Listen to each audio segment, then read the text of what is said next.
Our next topic, Foreign Policy magazine has reported that Jared Kushner, U.S. President Donald Trump's senior advisor and son-in-law, has been pushing to strip the refugee status of Jordan's 2 million Palestinians as part of an apparent effort to dismantle the United Nations Agency for Palestinian Refugees, UNWRA.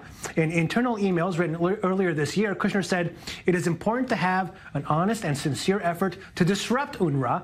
This agency perpetuates a status quo, is corrupt, inefficient, and doesn't help peace. Our goal can't be to keep things stable, and as they are, sometimes you have to strategically risk breaking things in order to get there." In response, Nabil Shath, an advisor to Palestinian President Mahmoud Abbas, alleged that the Trump administration is pushing to impose facts on the ground by realizing all of Israel's demands. What do you make of Kushner's attempt to strip the refugee status from millions of Palestinians in Jordan? Is this an effort to basically remove the refugee issue from the table? Look, the Trump administration, they have this line.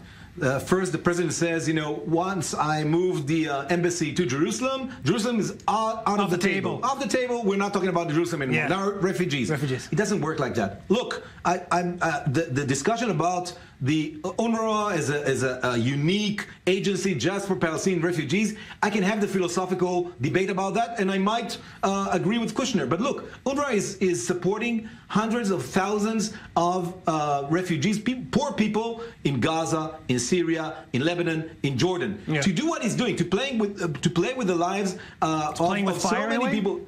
It's more than that. It's creating a humanitarian crisis in not only in Gaza but also in Jordan, one of the U.S. allies. Is Israel playing with fire? The issue is not UNRWA. The issue is the condition of the so-called refugees. We're talking about people of 5th-generation refugees, so-called already. This doesn't exist anywhere in the world. This situation has to stop. It's being used politically, cynically by the Palestinians to put pressure on Israel, and that has to stop. You have to find a solution. You have to find. I let you speak.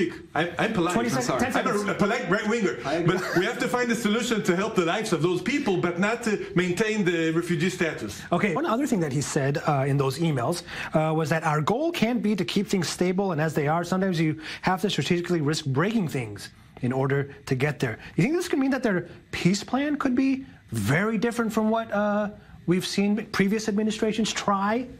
Yeah, well, obviously, their peace plan, if it ever unfolds, will be very different than anybody else ever tried. By the way, they're saying that they're hiring more people for their team, the Mideast peace team. So it looks like they're going to unveil it pretty soon. So I think that if breaking things mean breaking some of these historical, I don't know how to call them, historical issues that clog up these negotiations forever, so as the refugees and the right of return, so-called, that the Palestinians never forget. If breaking things mean breaking some of these assumptions, then maybe it's a good thing. But we need to see what's going on. Doing things totally different, breaking assumptions, maybe it's a good thing.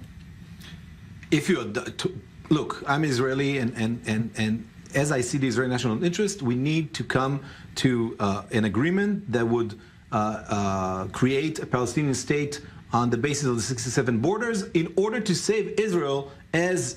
You know, the first topic we discussed, the reason Israel is pulling back of democracy is because you can't maintain a Jewish homeland with a democracy without a Jewish majority. And if we insist on controlling the Palestinians, there will be no Jewish majority. There's no Jewish majority as we speak right now. Look, but it doesn't make any for the honest broker to say my revolution is that I adopt completely the lines of the other side. The Palestinians will never follow that. So you're not optimistic to begin with, basically, for this Trump peace plan? It's not only Trump, by the way. Former administrations were more pro-Israel than pro-Palestinians, including the Clinton administration. Okay. It's not something new. It's not that revolutionary. Yeah. I know that many Israelis see that as, wow, what is he saying right now? Yes, most administrations were more pro-Israel than pro-Palestinians. It's a closer culture. It's a closer language. The people speak the same language. Maybe it's closer to the truth. I don't think. Look, the truth when you talk about two narratives that contradict each other, there's no truth. I mean, the Palestinians regard their right on the whole of Palestine. We regard our right on the whole. I'm not talking about rights. I'm talking about basic diplomatic truths, historical truths that have to do with the way to stabilize the region. Not talking about ideological truths. And if all administrations understand that the basic issues, such as the refugees, are destabilizers of the region, so maybe there's truth to that. Perhaps, but you can have a defeat on one of the two sides. sides. Therefore, there won't be an agreement. Now, to break things in this region of the world might end up in a real escalation to violence, which we saw in past collapse of peace talks, in 2000. This is very dangerous. So my humble advice to Mr. Kushner, respect also what happened so far and take lessons from the past. All right, I'll just say one more thing. It's very hard to break something that's already broken.